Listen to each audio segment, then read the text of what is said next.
Eerie Elementary. The Locker Ate Lucy. Author Jack Chabert. Illustrator Sam Ricks. In this recording, we will read chapters 4, 5, and 6. To review what we read in chapters 1, 2, and 3, Sam, Antonio, and Lucy were doing research on Eerie Elementary.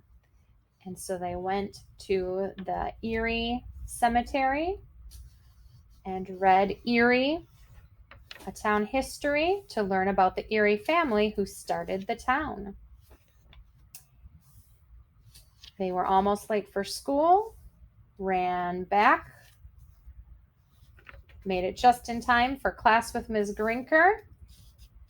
But as they were getting ready, Lucy went missing. Sam and Antonio think she was swallowed by her locker and decided to go in after her. Chapter 4, A Tight Spot. Sam soon saw that the dark tunnel they were crawling through was actually an air vent.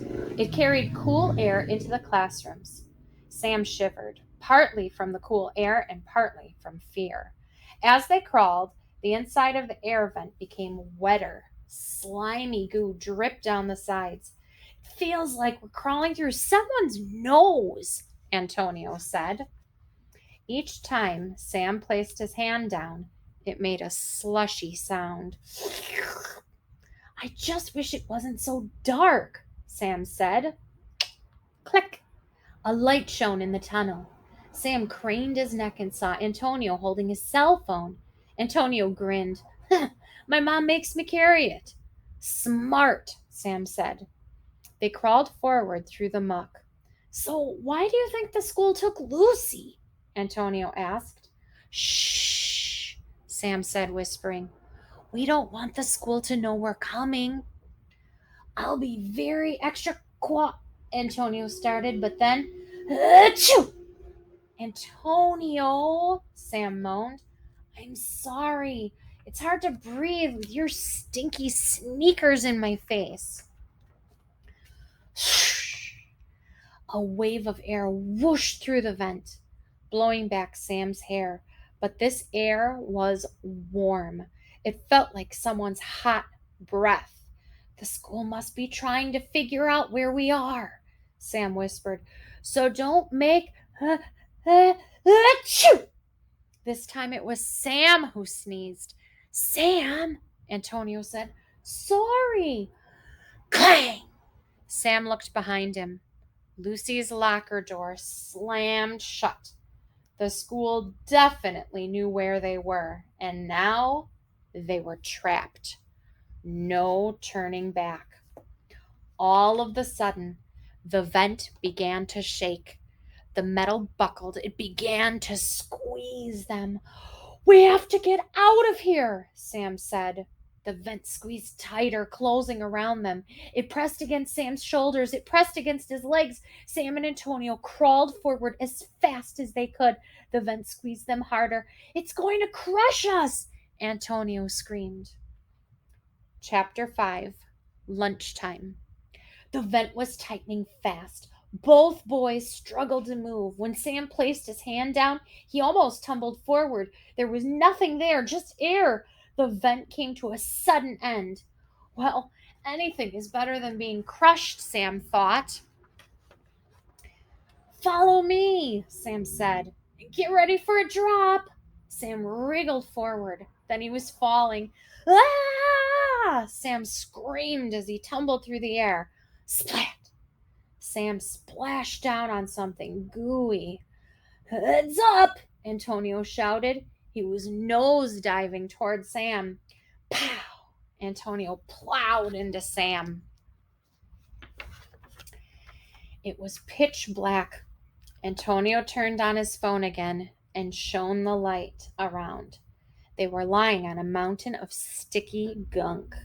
It looks like the nasty goo saved us, Antonio said as he wiped some from his face. But where are we? Even with the light from the phone, they couldn't see far ahead. Sam squinted. They were in a large room. There were tall pillars around the sides of the room and piles of junk all over the floor. The air felt damp.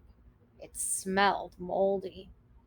We must be in the basement, Sam said, getting to his feet. He was covered in goo. His sneakers made squishy sounds with every step. Then Sam heard a different noise. The boys turned toward it. An old lunch cart was coming out of the darkness. Its wheels squeaked, echoing against the basement walls. It weaved slowly from side to side. Goosebumps covered Sam's skin. Antonio inched closer to Sam. No one was pushing the lunch cart. It was moving on its own. The lid opened and closed. The lid snapped like a mouth as it rolled toward them, and it wasn't stopping. "We're about to become school lunch," Sam yelled. Chapter 6. The Dark Basement. Sweat poured down Sam's forehead. He had never been so scared in his life. The lunch cart rolled toward him and Antonio. Then, just as it was about to hit them, the boys jumped out of the way. Slam! The cart crashed so hard into the wall it shattered. Pieces of plastic showered Sam and Antonio. Antonio's jaw hung open. Um, Sam, maybe we should go back to get help, he said.